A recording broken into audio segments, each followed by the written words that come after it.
Okay, now Susan. Susan is asking how to use the layer style and when. Okay, so this is a good one. Layer styles. So I'm going to just open an image and I'm going to put some text here. Let's remove the red and accept that. Okay. You know how I always say that when you have text, for example, you should keep a copy and then you have to rasterize if you want to apply a bevel, a shadow, and so on. Well, the layer style is kind of a way for you to add an effect, and it can be applied to any layer. So it can be on raster layer, but also on vector, and you will not lose the vector properties of your layer.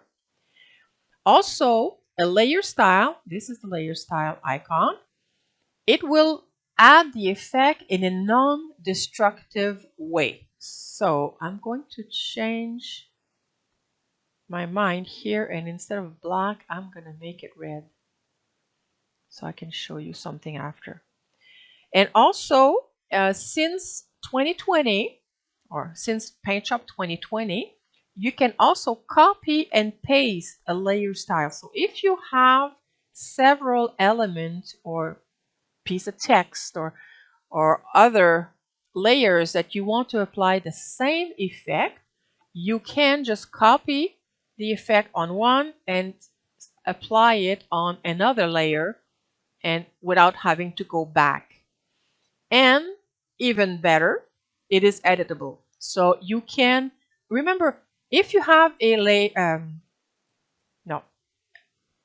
if you have a drop shadow, I always say put it on a new layer. So that way, if you change your mind, you can remove it and replace it. With the layer style, you don't have to remove it. You can actually modify it, which is kind of cool too. So how do you do that? You click on here and you will get this dialog window.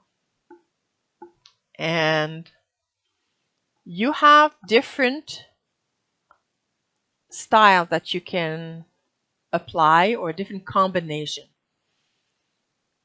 So for example, if you want to have a drop shadow, you can see here that will add a drop shadow. If you wanted to add a bevel, here you can see it adds a bevel. But what's interesting is that if you add the bevel, you still have the vector. You can even change your text if you want. So I can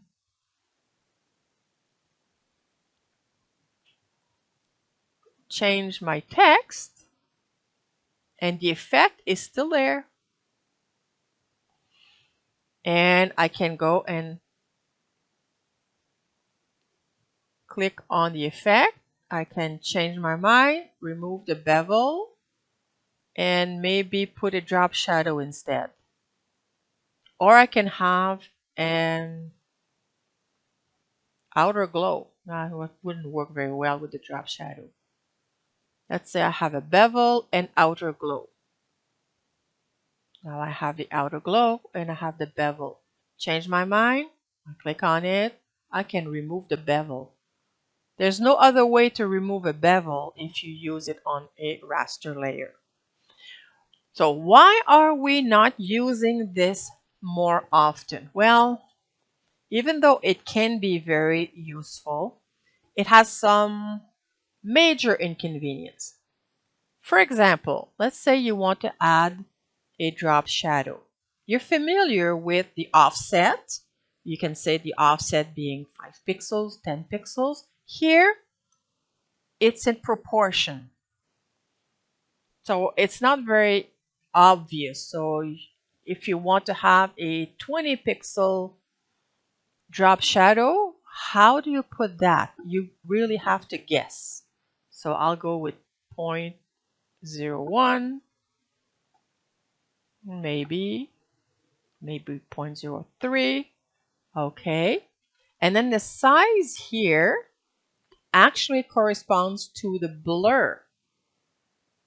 It's not obvious. I wish they could change that. Whenever you are working on the drop shadow, it would say blur. Opacity, well, at least that's the right one. So, but see how here the blur, the minimum you can get is 5. So this is a little inconvenient. And then if you want to have some bevel, you have only the same settings size, which I'm not even sure what it corresponds. I think it's the depth. And the opacity, well, in the bevel command, you don't have opacity. So what does that correspond? I think it has something to do with the lighting. I'm unsure. And again, you have the X and Y, which is not that clear. It's not intuitive. It's not really user friendly.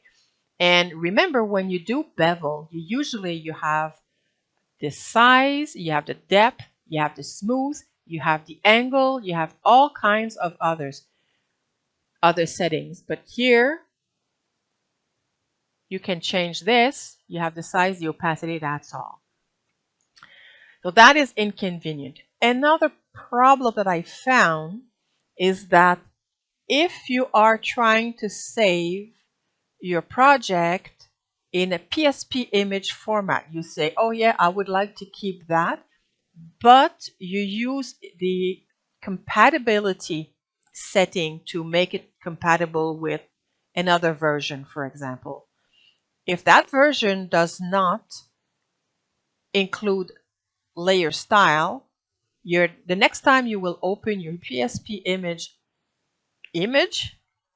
it's going to be flattened. I made that mistake myself.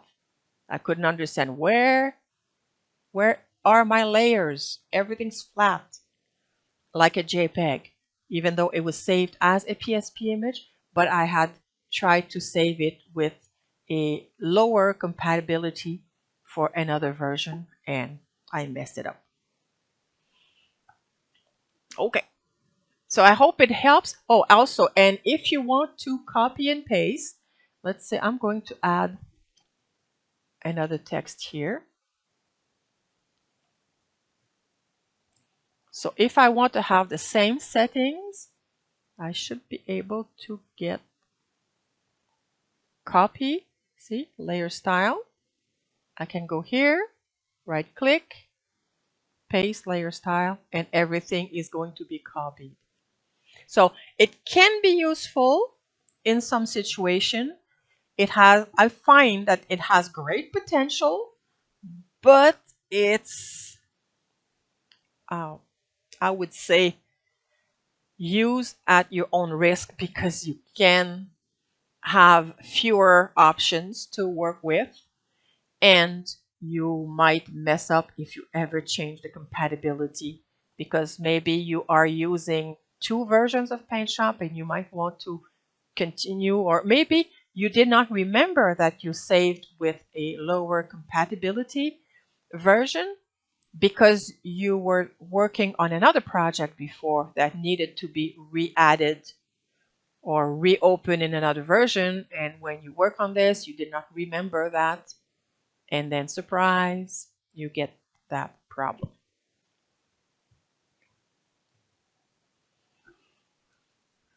Okay, next one. Hey there, I hope you found this information helpful. If you're curious to dive deeper and explore more about PaintShop Pro, we've got a wealth of resources waiting for you in our membership area. There, you'll find in-depth classes, workshops, Q&A sessions, and much more to help you enhance your PaintShop Pro and digital scrapbooking skills. Feel free to check it out. The link is in the description below. Thanks for watching and see you in the campus.